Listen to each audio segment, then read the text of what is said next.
বিশ্বনবী মক্কায় বসে বসে তাহাজ্জুদের সালাত পড়ে আল্লাহর কাছে দোয়া করলেন, আল্লাহুম্মা আইজ্জাল ইসলাম বিআহাব্বির রাজুলাইনি ইলাইক।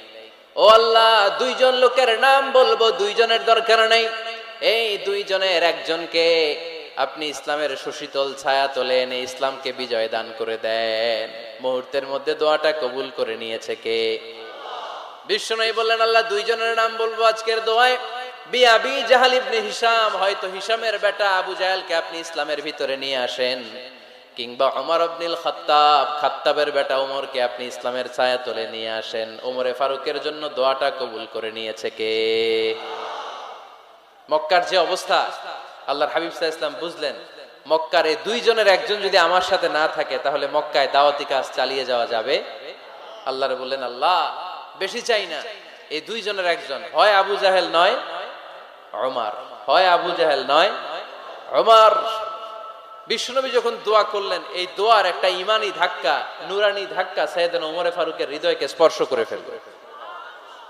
দোয়া ইজ লাইক এ মিসাইল। এই যে আমরা দোয়া করি, এটা মিসাইলের মতো। যুদ্ধে মিসাইল হামলা করে না? মিসাইল হামলা করার পরে এই মিসাইল লক্ষ্য বস্তুতে যে ভেদ করে, ঠিক কিনা? তেমনি দোয়ার মতো যদি আপনি দোয়া করতে পারেন, আপনি যেই জন্য দোয়া করেছেন ঠিক ওই জায়গায় যে আপনার দোয়া স্পর্শ করে। সুবহানাল্লাহ পড়বেন না? বিশ্বনবীর দোয়ার মাধ্যমে প্রথমে সাইয়েদনা ওমর ফারুকের হৃদয়ে এক ধাক্কা লাগলো।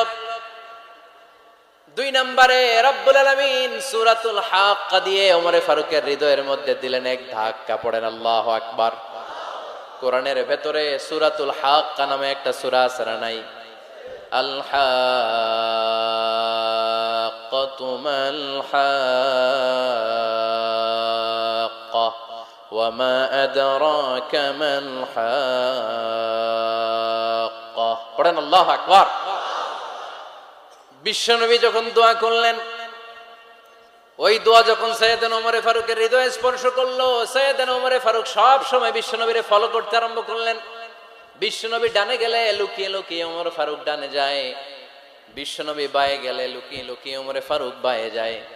বিশ্বনবী একবার মসজিদুল হারামে যে নামাজ পড়তে শুরু করলেন, ওমর ফারুক তখন বিশ্বনবীর পিছু পিছু ছদ্মবেশে পেছন থেকে যে বিশ্বনবী কিভাবে নামাজ পড়ে দেখতে শুরু করলেন। বিশ্বনবী ইন দা মিন টাইম এশার নামাজে আল হাক্কাতু মাল হাক্কা তেলাওয়াত শুরু করে দিলেন। আল হাক্কাতু মাল হাক্কা তেলাওয়াত শুরু করে দিলেন। তেলাওয়াত করতে করতে বিশ্বনবী যখন তেলাওয়াত করতেছে, ওমর ফারুক এরকম দুলতেছে আর মজা পাচ্ছে। ও মিয়া, বিশ্বনবীর কণ্ঠ বুঝি আমার মতো কণ্ঠ, আপনার মতো কণ্ঠ, আহমদ বিন ইউসুফের কণ্ঠ, আব্দুল বাসিতের কণ্ঠ না? বিশ্বনবীর গলায় যে কি সুরের ঝংকার আল্লাহ দিয়েছেন, কি সুরের লহরী আল্লাহ দিয়েছেন, একবার যে শুনতো পাগল হয়ে যেত। আল্লাহু আকবার। বিশ্বনবী সূরা হাক্কা মন্ত্রমুগ্ধ তেলাওয়াতে, মন্ত্রমুগ্ধ সুর দিয়ে, মন্ত্রমুগ্ধ কণ্ঠ দিয়ে তেলাওয়াত করতে লাগলেন। এশার সালাতে ওমর ফারুক দুলতে লাগলেন। ওমর ফারুক যত শুনেন অবাক হয়ে যায়, যত শুনেন অবাক হয়ে যায়, যতই শুনে অবাক। কিরে? কারণ তিনি আরবি ভাষা বুঝতেন। এত সুন্দর শব্দের গাঁথনি, এত প্রাঞ্জল বর্ণনা, এত সুন্দর অন্তমিল, এটা কবিতা না হয়ে পারে না। উনি মনে মনে ভাবলেন, এটা মনে হয় কবিতা। It might be poem, it could be poem. Muhammad মনে হয় কবি হয়ে গেছে, তার কাব্য প্রতিভা দিয়ে সে এটা বানিয়েছে। তা না হলে এত সুন্দর কথা, এটা কবিতা না হয়ে পারে। ইন দ্য মিন টাইম বিশ্বনবী কিন্তু দেখতেছে না যে পেছনে ওমর। বিশ্বনবী তেলাওয়াত করছিলেন। ইন দ্য মিন টাইম বিশ্বনবী পড়ছিলেন, ওমা হুয়া বিকাউলি শাইরিন কলিলাম মা তুমিনুন। এই আয়াতের অর্থ হলো, এটা কোনো কবির কথা নয়, খুব অল্প সংখ্যক লোকই তোমরা ঈমান আনো। সুবহানাল্লাহ পড়েন।